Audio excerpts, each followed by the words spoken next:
Et coucou tout le monde, bienvenue à vous dans cette nouvelle vidéo. Aujourd'hui, je vais vous présenter ma recette du tiramisu au spéculoos, une recette simple, rapide à faire, vous allez voir, c'est un régal.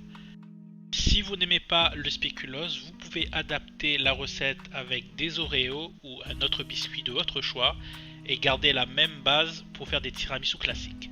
Si vous aimez mes vidéos, n'hésitez pas à vous abonner, à liker, ça m'aidera pour le référencement.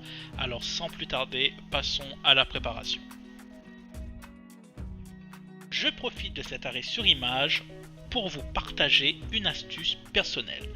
Afin de ne jamais rater vos tiramisu, je vous conseille de placer tous vos éléments qui vont vous aider à la préparation de cette recette au moins 30 minutes au frais dans un réfrigérateur. Les éléments dont je vous parle sont par exemple pour moi le saladier, le fouet et même les verrines. Si vous vous demandez pourquoi, la raison est simple, c'est que le tiramisu ne tient pas dans des récipients qui sont chauds ou tièdes. Alors le fait de placer vos éléments au frais augmentera les chances de ne pas rater cette recette. Personnellement, j'ai toujours fait mes tiramisu de cette façon et je ne les ai jamais ratés. Dernier point avant de commencer, essayez de ne pas perdre de temps entre chaque étape de la préparation. Plus vous serez organisé et rapide, et moins vous aurez de chances de rater le tiramisu. Alors même si je ne l'ai pas précisé, il en va de même pour les ingrédients. Sortez-les au fur et à mesure, ne sortez rien à l'avance. Travaillez avec des éléments froids, des ingrédients froids, et vous verrez la recette, vous ne la raterez jamais.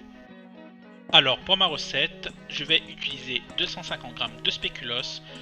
Ici, je les ai mis dans un saladier pour les mettre en petits morceaux, mais j'ai préféré la méthode de la flemme, je les ai directement passés au mixeur pour obtenir une poudre.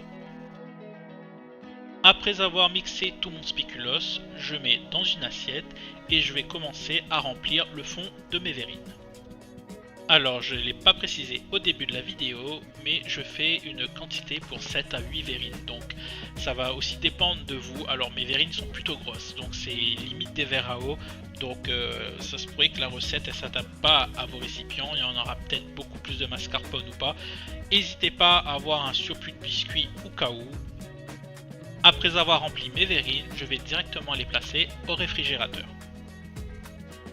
Alors j'ai sorti mon saladier de mon réfrigérateur et je viens placer mes 8 jaunes d'œufs que j'ai séparés à l'avance.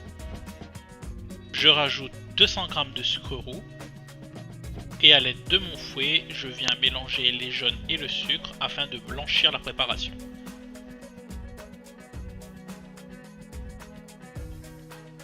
Je rajoute mes 2 pots de mascarpone de 500 g sur mes jaunes d'œufs blanchis.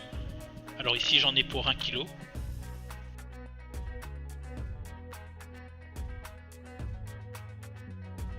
Avec mon batteur, je viens d'étendre le mascarpone dans les jaunes d'œufs et je vais finir avec une spatule.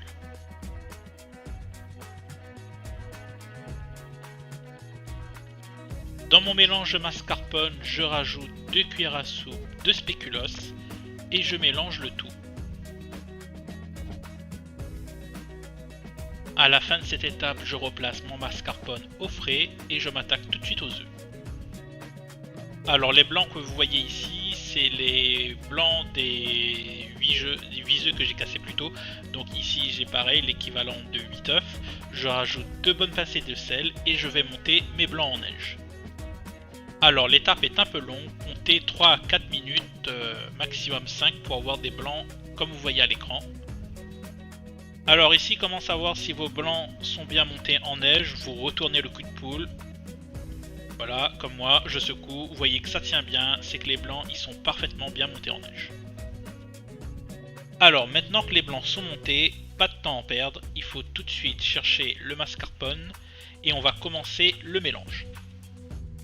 J'ajoute un quart de mes blancs en neige dans mon saladier et je vais mélanger délicatement mon mascarpone et mes blancs d'œufs. Ici, on se retrouve dans l'étape la plus difficile et je dirais la plus délicate parce qu'on ne doit pas faire tomber les blancs pendant le mélange avec le mascarpone. Ce que je fais, c'est que je prends au fond de mon saladier et je ramène sur les blancs en neige. Là, ce qu'on doit faire, c'est qu'on doit détendre le mascarpone avec les blancs d'œufs. C'est pour ça que j'ai pas tout rajouté au début. On va détendre en mélangeant correctement le blanc et le mascarpone délicatement.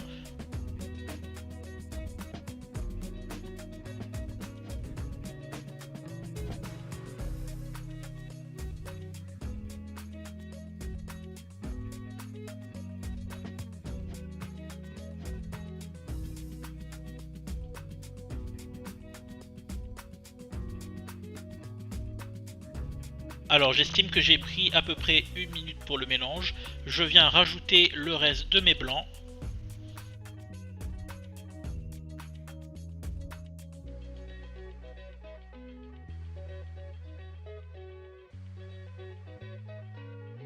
Et je répète la même action pour mélanger correctement le blanc et le mascarpone.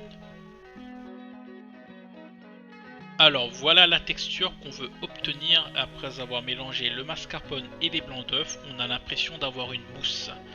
Donc si vous avez le même résultat à la fin de cette étape, c'est que votre tiramisu il est réussi. Le plus dur a été fait, maintenant il faut placer en verrine. Alors j'ai sorti mes verrines de mon frigo et je viens utiliser une poche à douille pour remplir mes verrines. Vous pouvez le faire aussi à la cuillère, mais pour une question de propreté, je trouve que c'est mieux de travailler avec une poche à douille pour remplir les verrines. Voilà, maintenant que j'ai rempli ma poche à douille, je viens garnir mes verrines. Alors si vous faites comme moi avec une poche à douille, ne coupez pas le bout trop petit, laissez à peu près, on va dire 1 cm, sinon vous allez casser vos blancs. Je mets une cuillère de spéculoos pour faire mon premier étage et je rajoute à nouveau mon mascarpone comme ceci et voilà. Et pour finir, une petite décoration.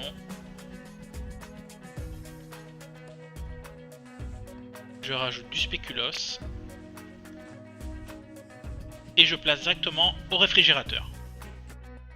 Alors avec la quantité que j'ai utilisée, j'ai réussi à avoir 7 verrines bien pleines, comme vous pouvez le voir à l'écran.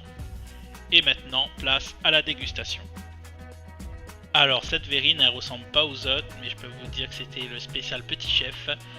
Je peux vous garantir que c'est super délicieux. Et comme un dessert ne se mange jamais tout seul, j'en ai pris un deuxième par gourmandise. Et là, je vous montre l'intérieur, parce que je ne l'ai pas fait pour la première vidéo. Vous voyez que la crème, elle a bien tenu, on voit bien les étages.